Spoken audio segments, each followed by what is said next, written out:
खालिद चिश्ती साहब air commodore हैं, retired programme में ज्वाइन कर रहे हैं। मैं बेहद शुक्रगुजार हूँ, बहुत ज़्यादा इंटरेस्ट भी है जो अब सारी बातें मैं खालिद साहब से करने जा रही हूँ और यकीनन पाकिस्तानी आवाम का भी बेहद इंटरेस्ट है इसमें जानने के लिए कि किस तरह की क्या टेक्निक्स का इस्तेमाल किया गया, किस तरह से भारत को ज़ेर किया गया। खालिद साहब बहुत शुक्रिया आपके वक्त के लिए। सर सबसे पहले ये फरमाइए, भारत को हमारी अफवाज ने अल्हम्दुलिल्लाह जो सबक दिया वो तो अल्हम्दुलिल्लाह रहती दुनिया तक भूला नहीं जा सकता। सर अब हर तरफ से ना सवाल ये उठ रहा है कि पाकिस्तान ने ये अजीम कारनामा जो अंजाम दिया है वो अजीम कारनामा किया कैसे, जिसे आने वाले वक्तों में बाकायदा किताबें लिखी जाएंगी, वॉरफेयर में इसे पढ़ाया जाएगा। पाकिस्तान एयरफोर्स ने बताया कि इंडिया के बेशतर जदीद ड्रोन्स और ब्राह्मोस मिसाइल को सॉफ्ट किल के जरिए नाकारा बनाया और उन्हें अपने हदफ से भटकाया। अब इसको पहले एक्सप्लेन कीजिएगा सर, इससे क्या मुराद है? बहुत शुक्रिया किरण आपका और आपके व्यूअर्स को अस्सलाम वालेकुम और जो पैनलिस्ट हैं आपके। देखिए ये बहुत हम बहुत दिनों से बात कर रहे हैं। ये बेसिकली सिंपल एक टर्म है, एक जरा टेक्निकल है लेकिन मैं उसको एक्सप्लेन करने की कोशिश करूंगा। ये है मल्टी डोमेन ऑपरेशन कहलाता है। पुराने जमाने में जंगे मैनुअल लड़ी जाती थी। वर्ल्ड वॉर में आपको पता है सैकड़ों जहाज एक तरफ से जाते थे, बमबारी करते थे, विजुअली उड़ते थे, रात को ना होने के बराबर ट्रैफिक होती थी।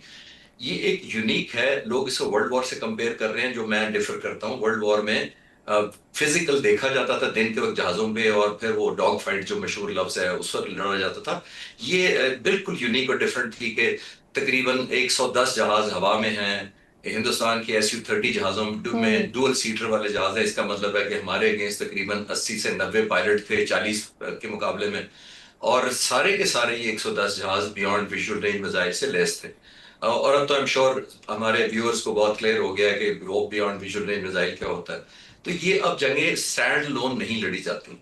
जहां पाक फिजाइया ने एज लिया है हिंदुस्तानी एयरफोर्स पर, जो ऑब्वियसली एक बहुत बड़ा सरप्राइज था, और ये प्रेजेंट लीडरशिप को भी क्रेडिट जाता है, और पाक फिजाइया की एयर मार्शल असद खान और नूर खान से लेकर आज तक जितने सरबराह हर एयर चीफ या लीडर होता है वो अपने अपने में काम करता है। मैं पाक फिजाइया पर डॉक्यूमेंट्रीज बना रहा हूँ चंद सालों से, तो मैं इन टच हूँ पाक फिजाइया की प्रेजेंट डेवलपमेंट से। मैं विजिट कर चुका हूँ सारी साइट्स को, इन पायलट्स के इंटरव्यू कर चुका हूँ, डॉक्यूमेंट्रीज, साइबर कमांड फोर्स में सारा दिन गुजार चुका हूँ उनके साथ।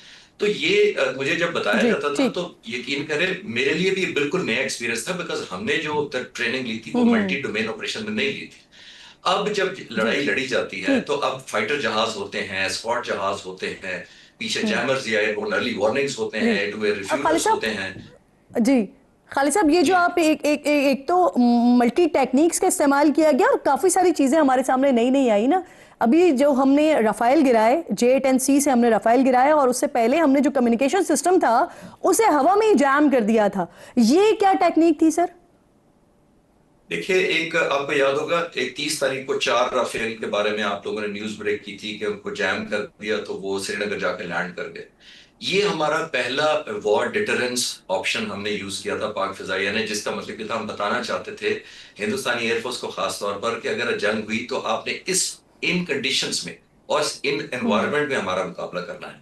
हमने उस दिन किया गया था साइबर कमांड फोर्स, जैसे मैंने किया, एरोस्पेस हमने टेक्नोलॉजी यूज की, और बहुत सारे इलेक्ट्रॉनिक वॉरफेयर के जो ऑप्शन थे वो यूज किए, multi prong. Obviously because of sensitivity शायद सब मैं शेयर ना कर सकूं डिटेल्स, लेकिन जब ये किया गया था तो सारे का इन पर जो एक किस्म का साइबर हमला कह लें या एक डिग्रेडेशन की थी, उसका मकसद ये था कि पायलट्स के जहन में कम्युनिकेशन लॉस किया जाए, मिस इंटरप्रिटेशन की जाए, उसकी ओरिएंटेशन कम की जाए, उसकी कोऑर्डिनेशन हैम्पर कर दी जाए दूसरे जहाजों से, ग्राउंड से उसका राब्ता मिनिमाइज कर दिया या इंटरप्ट या मिसलीड कर दिया जाए।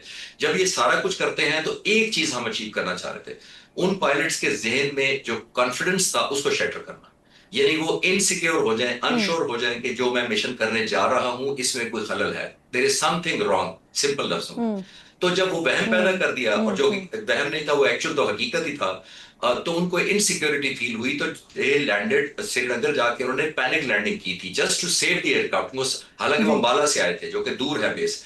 ये पहला सिग्नल था। दूसरे डोमेन जो मल्टी डोमेन ऑपरेशन में कर रहा हूँ वो हमारे जो 40 जहाज अब हवा में गए थे को 72 जहाजों के से लड़ने के लिए, ऑब्वियसली कन्वर्ट करने के लिए, और उसमें भी से भी मैं अब आपको कंफर्म कर सकता हूं अपने सोर्सेज की वजह से कि 33 राफेल तैयारे थे, 36 पूरे हिंदुस्तान के पास जहाज है पूरा फ्लीट, और 3 उसमें मेंटेनेंस या इंजीनियरिंग की वजह से 33 के 33 लगा दिए उन्होंने, 33 लगा दिए, और बाकी उन्होंने कोई 37 जहाज दूसरे किए थे, और SU-30, MiG-29 और मिराज 2000 बाकी जहाज थे। और मैं जब लिस्ट डाउन कर रहा था as a student of air power और स्ट्रैटेजी, तो मैंने जब काउंट किया तो मुझे रियलाइज हुआ कि दुनिया के जो इस वक्त टॉप 10 फाइटर जहाज हैं, 4 उस वक्त हिंदुस्तान की तरफ से उड़ रहे थे। ये भी ध्यान रखिए, तो टॉप 10 में से। चलें सर, ये भी अच्छा है कि वो 33 सी लेकर आए थे, 3 छोड़ कर आए थे, क्योंकि पाकिस्तान ने उसी तादाद के एतबार से उनके 3 रफेल गिराए। अगर वो ज्यादा छोड़ के आते फिर हम ज्यादा गिराते। सर मुझे ये फरमाइए कि हमने जो उनका S-400 defence system, air defence system, उसकी बैटरीज को जो तबाह किया कि नरेंद्र मोदी साहब को अगले दिन फिर आदमपुर में आके वो पुराने स्ट्रक्चर के साथ बाकायदा तस्वीरें खिंचवानी पड़ गई। सर वो एक ऐसा सिलसिला हुआ है कि दुश्मन अभी तक समझ नहीं पा रहा है कि क्या किया है हमने। सर हमारे नाज़रीन को बताएं ये क्या किया है हमने।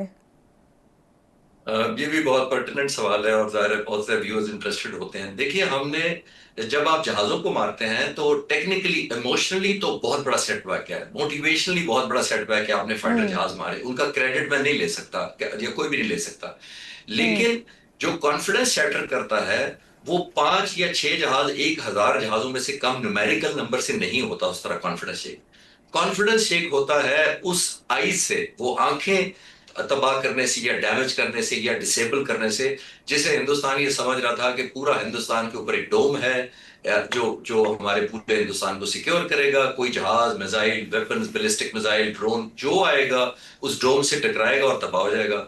वो था S-400। 5 उनके पास बहुत मतलब बैटरीज कह लें या यूनिट्स हैं। 2 उन्होंने चाइना की तरफ डिप्लॉय किए हुए थे, 3 पाकिस्तान की तरफ डिप्लॉय किए हुए थे। हमने उस रात जो 10 तारीख की सुबह हुई है, हमने उस पर जब मैसिव अटैक किया था, वो 2 पर अटैक किया था। एक भुज पर, जो उनका भुज में है, और जो लोग नाजरीन लोकेशन जानना चाहते हैं, भुज ऑलमोस्ट कराची के ऑपोजिट समंदर की तरफ उनका एक बेस है, और जो आदमपुर है वो सेंटर है, जो पाकिस्तान का सेंटर है, वहां के ऑपोजिट लगता है। तो हमने एक अटैक भुज पर किया था और डबल अटैक यानी ट्वाइस हमने आदमपुर को हिट किया था।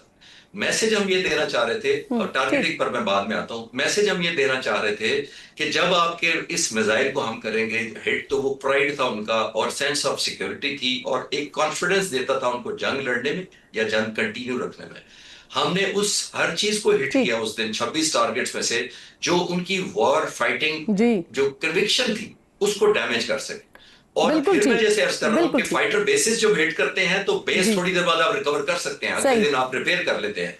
S-400 का रेडार अगले दिन रिपेयर नहीं होता, that is gone for the war. Sir वैसे ये जो गुफ्तगू है ना, ये ऐसी है कि हम इस पे जितनी भी बात करते जाएं ना, हमें तसल्ली होती है, तशफ़ी होती है, और ना सुनने वालों, क्योंकि सब सुनना चाहते हैं इस बात को, लेकिन मेरे पास वक्त की कमी है, मुझे ब्रेक लेना है। बहुत शुक्रिया खालिद साहब, आप साथ में इंपॉर्टेंट गुफ्तगू हो रही थी आपसे। एक छोटा सा ब्रेक लीजिए नाज़रीन, ब्रेक के बाद वापस आते हैं, गजा की बात करते हैं।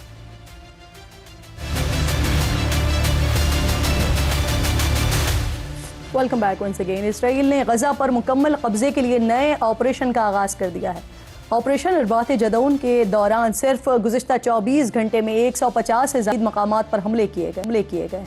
150 से ज़ायद फ़लस्तीनी शहीद और 450 से ज़ायद ज़ख्मी हुए हैं। गुज़िश्ता एक हफ्ते के दौरान 370 से ज़ायद फ़लस्तीनी शहीद हुए हैं, और अगर इस पूरी जंग की बात की जाए तो शहदा की तादाद 53,000 से ऊपर जा चुकी है। इसराइल के नए ऑपरेशन की मुमकिना वजूहात में से एक अमरीकी और इसराइली सदर के दरमियान तलखी हो सकती है। ये तो वाज़ेह है, ट्रंप जंग नहीं चाहते, तिजारत चाहते हैं। कुछ अर्सा पहले इसराइल और हमास में जंग बंदी का क्रेडिट भी डोनाल्ड ट्रंप लेते नजर आते हैं। 5 दिन पहले अमरीकी सदर ने जब मशरिक़ वस्ता के दौरे का आगाज़ किया था तो ये तवक्को की जा रही थी कि वह गजा में जंग बंदी फ़लस्तीन के हवाले से कोई बड़ा ऐलान कर सकते हैं, लेकिन ऐसा नहीं हुआ। लेकिन एक बात ज़रूर ऐसी हुई जिसने इसराइल और अमेरिका के दरमियान मौजूद खलीज को वाज़ेह किया, और ये था शाम से पाबंदियों का खात्मा। अमरीकी नशरियाती इदारे एसोसिएटेड प्रेस के मुताबिक इसराइल शाम को अपने लिए सिक्योरिटी रिस्क समझता है। उसने अमेरिका से शामी अबूरी हुकूमत पर पाबंदियां बरकरार रखने की दरख्वास्त की थी, लेकिन ट्रंप की जानिब से इस दरख्वास्त को नज़रअंदाज कर दिया गया। इस हवाले से जब डोनाल्ड ट्रंप से सवाल हुआ तो उन्होंने जवाब दिया कि इसराइल से इस हवाले से कुछ पूछा नहीं गया। गुज़िश्ता 1 महीने में कई ऐसे वाक़यात हुए हैं जिनसे अमरीकी सदर की इसराइली क़यादत से नाराज़गी बड़ी वाज़ेह महसूस हो रही है। अमरीका जो हमास को दहशतगर्द तंजीम समझता है और हमेशा उनसे मुज़ाकरात से इनकारी रहा है, ट्रंप के मशरिक़ वस्ता के दौरे से सिर्फ चंद दिन पहले अमेरिका ने इसराइली हुकूमत को शामिल किए बगैर कतर में हमास से बराह रास्त मुज़ाकरात किया, और इसी के नतीजे में अमरीकी शहरियत के हामिल इसराइली फ़ौजी एडन अलेक्जेंडर की रिहाई मुमकिन बनाई। यमन के हूसी बागियों से मुज़ाकरात के वक्त भी अमेरिका ने इसराइल को अंधेरे में रखा, हूसियों के साथ जंगबंदी की और ये यकीनी बनाया कि हूसी बागी बहरे अहमर में अमरीकी जहाज़ों को निशाना नहीं बनाएंगे और बदले में अमरीका यमन में फ़ज़ाई हमले बंद करेगा। इस मुआहदे में इसराइल पर मीज़ाइल हमले रोकने का कहीं कोई जिक्र नहीं था। हालांकि इससे पहले पूरा माजी इस बात का गवाह है कि अमरीका इसराइल पर होने वाले हमलों को खुद पर हमले करार देता था। इस मुआहदे के बाद हमने देखा कि यमनी हूसियों ने अमरीका को निशाना नहीं बनाया, लेकिन इसराइल पर हमले किया और 13 मई को बैलिस्टिक मिसाइल फायर किए, जिसके बाद आज इसराइली अखबार हैरिट्स ने एक मजमून शाया किया जिसका जो इन्वान था वो इंतहाई दिलचस्प और मुस्तकबिल का पता देता है। Trump's message to Netanyahu is loud and clear, you are fired. अमरीकी सदर डोनाल्ड ट्रंप ने मशरक़ वस्ता के दौरे से वापसी पर सहाफ़ियों से गुफ्तगू में यह तस्लीम किया कि गजा के हालात बहुत बुरे हैं। ये बात भी दुरुस्त है कि गजा में बहुत से लोग भूख से मर रहे हैं। अमेरिका को फ़लस्तीनियों की मदद करने की ज़रूरत है। इस एतराफ़ के साथ उन्होंने ये दावा भी किया कि गजा के हवाले से अगले महीने बहुत सारी अच्छी खबरें आने वाली हैं। जिस वक्त अमरीकी सदर ये गुफ्तगू कर रहे थे, ठीक उसके कुछ देर बाद अमरीकी नशरियाती इदारे NBC न्यूज़ ने 5 मुख्तलिफ ज़राए से खबर दी कि ट्रंप इंतज़ामिया गजा से 10 लाख फ़लस्तीनियों को मुस्तकिल तौर पर लीबिया में आबाद करने के मंसूबे पर काम कर रही है। आबादकारी के बदले में लीबिया के अरबों डॉलर्स के मुंजमद फंड्स बहाल करने की यकीन दहानी करवाई गई है। फिलहाल अमरीकी इंतज़ामिया की जानिब से इसकी कोई तस्दीक नहीं हो सकी है, लेकिन अरब लीग के इजलास में शामिल तमाम ममालिक ने फ़लस्तीनियों की अपनी सरजमीन से जबरी बेदखली को मुस्तरद कर दिया है।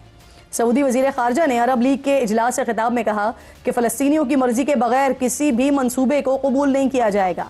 इजलास के एलामिया के मुताबिक गजा में फौरी जंगबंदी की जाए, बिला तात्तुल इंसानी इमदाद की फराहमी यकीनी बनाई जाए और मसला फ़लस्तीन के हल के लिए 2 रियासती फार्मूले पर अमल किया जाए। और साथ ये मुतालबा भी किया गया है कि मकबूजा इलाकों में अक़वाम मुत्तहिदा की अमन फोर्स तैनात की जाए ताकि फ़लस्तीनियों को इसराइल की काबिज़ अफवाज के जुल्म व सितम से छुटकारा दिलाया जा सके। प्रोग्राम का वक्त ख़त्म हो गया। नाज़रीन से मुलाकात होगी कल।